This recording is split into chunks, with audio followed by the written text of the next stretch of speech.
I'd say socioeconomic status is a person's economical position in society or their social standing. It can be influenced by where you live, what you do, where you come from, but mostly how much money you have. This is demonstrated by material items, attitude, and obtention of other things that may or may not reflect prestige. Giving you a relative position in society. This can lead to vast inequalities in access to resources. The role of recreation in our lives, there's a lot of quality of life things, self-esteem, growth that come from recreation, learning how to do something, getting good at something. Personal growth is huge in that way, life satisfaction.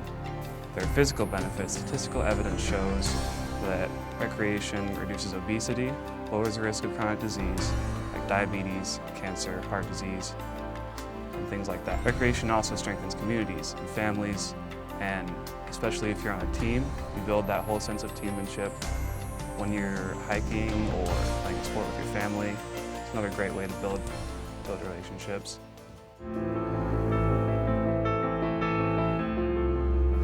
Recreation's role in serving our population is mostly, I would say, providing services to better increase just everyone's well-being as far as spiritual, physical, mental, just a release that you can get from the daily stresses of your life. First, it is important to define recreation.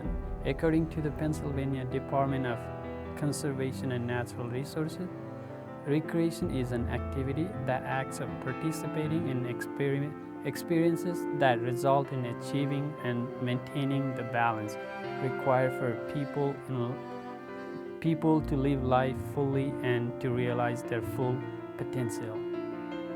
Well-designed community recreation programs meet people's needs for belonging, identity, recognition, achievement, affection, social approval, adventure, excitement, creativity, and competition. Recreation program improves the fitness and wellness of residents. Culture and ethnic understanding takes place when citizens meet each other and work and play together. Offering recreation program and services that are consistent with citizens' need and interests adds to their health, sense of well-being, and sense of community.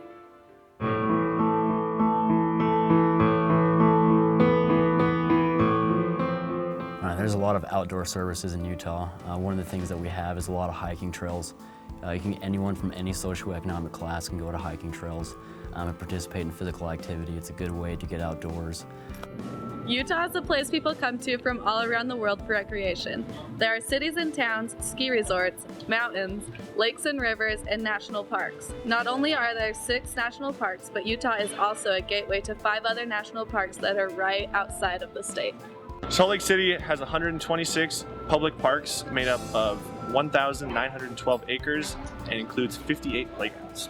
Here in Utah, we have 14 world-class resorts, 7 within 30 miles of the city, and we get annually 500 inches of snow. Restrictions on recreating contacts directly to socioeconomic status because there are literal restraints on the accessibility.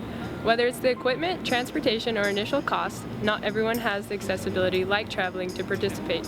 Utah does a very good job considering all of our UTA access, but being able to use it costs and doesn't access all corners of Utah. Any form of recreation has either equipment usage, traveling to the destination, or initial cost to access the activity. The things we kind of talked about was some laws or some legislation that's been recently passed. One being a privacy on the waters kind of act where you're not allowed to access like fly fishing rivers or public waters if it's on private property. The law kind of states that you can float down the river, but you can't stop, you can't get out, you can't access it from a certain point because it's private.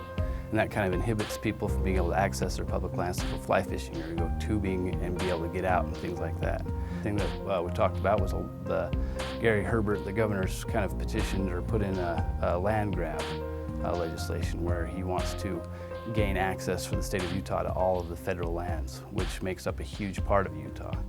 I think it was like, well, in the thousands and thousands of acres. One of the points that he puts across is that it doesn't restrict or doesn't give Utah access to like national parks like Zion or places like that. But one that it does give them access to is the Grand Staircase National Monument. That's a huge, huge plot of land. And he wants to be able to sell it off to private investors or make it accessible to oil companies, coal companies, places like that, which would restrict public access to a lot of people. It would make it not public lands, which is something that's actually viable for people on a lower social economic place to be able to access those lands. So that also would kind of be legislation that would restrict the social economic class. So that's what we talked about. Another big constraint that we have with socioeconomic status with Parks and Recreation tourism would be the big one, money. It costs a lot of money to recreate, to do things such as rock climbing, snowmobiling, things like that, and also it takes transportation to get there. If you don't have a lot of money, it's a lot harder to do those, what we consider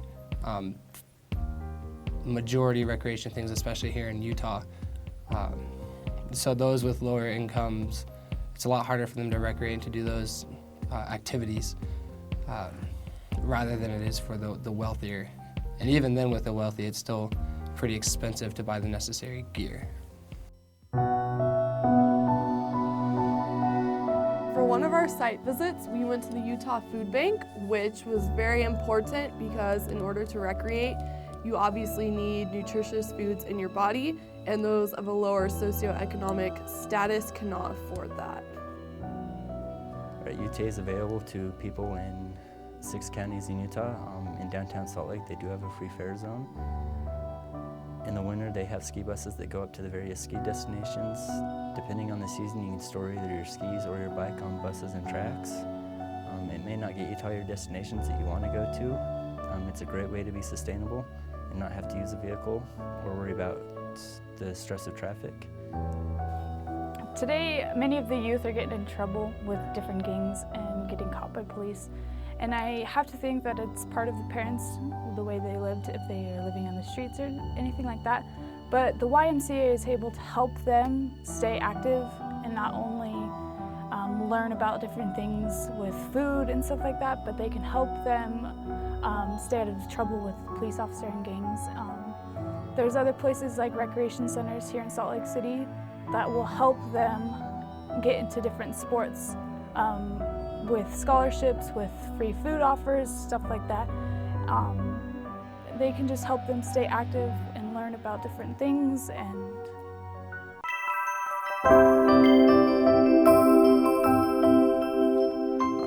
some people from different social and economic backgrounds feel a little bit infuriated with the different parks because the nicer parks are farther away from their residents, and so they have to go and buy a Trax pass or a bus pass, and for a family of 4 to ride a bus or the Trax cost somewhere around $20 for a round trip.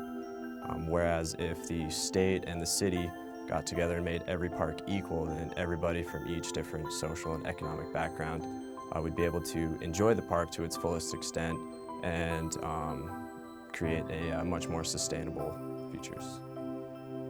So in a perfect world, everybody would have equal access and they would be able to recreate the way they choose and feel.